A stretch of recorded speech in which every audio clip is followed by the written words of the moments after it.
आचार्य चाणक्य की कही बातें आज के समय में भी प्रेरणादायी है। ये लोगों को जीवन को समझने की समझ और आगे बढ़ने की हिम्मत देती है। अगर आप इन बातों का ख्याल रखकर जीवन में आगे बढ़ेंगे तो तमाम विपत्तियों को आसानी से टाल देंगे और कई संकटों का सामना आसानी से कर लेंगे। आचार्य चाणक्य ने नीति शास्त्र की रचना की।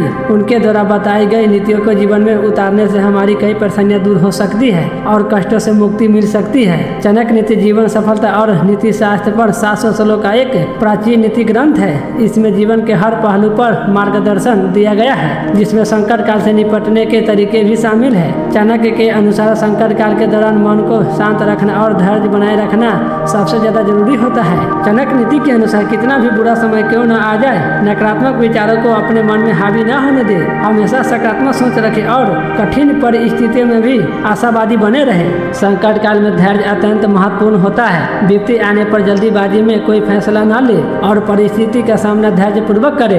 भावनाओं में बहकर कभी भी कोई निर्णय न ले।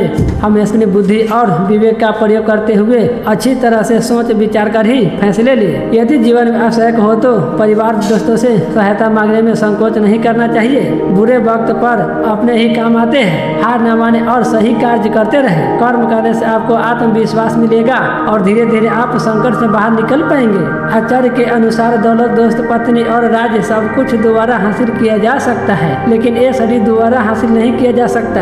इसलिए स्वस्थ रहने के लिए संतुलित भोजन करें, पर्याप्त नींद लें और नियमित रूप से व्यायाम करें। ध्यान, योग, प्रार्थना जैसी आध्यात्मिक गतिविधियां आपको कठिन समय में भी मानसिक शांति प्रदान कर सकती है। इसलिए अपने जीवन में अध्यात्म को स्थान दे। चाणक्य कहते हैं कि संकट के समय में समय का महत्व बहुत बढ़ जाता है। इसलिए बुरे समय में समय का सही उपयोग करने से परिस्थितियों को सुधारा जा सकता है। अपने सामर्थ्यों का सही उपयोग करके संकट काल में अपनी स्थिति में सुधार किया जा सकता है। चाणक्य कहते हैं कि अपने दोषों को पहचानो और अपनी विशेषताओं का सही इस्तेमाल करें। संकट के समय व्यक्ति को साहसी होना चाहिए। अगर उस समय व्यक्ति हिम्मत हार गया तो वो कभी भी उस कठिन परिस्थितियों से बाहर नहीं निकल सकता है।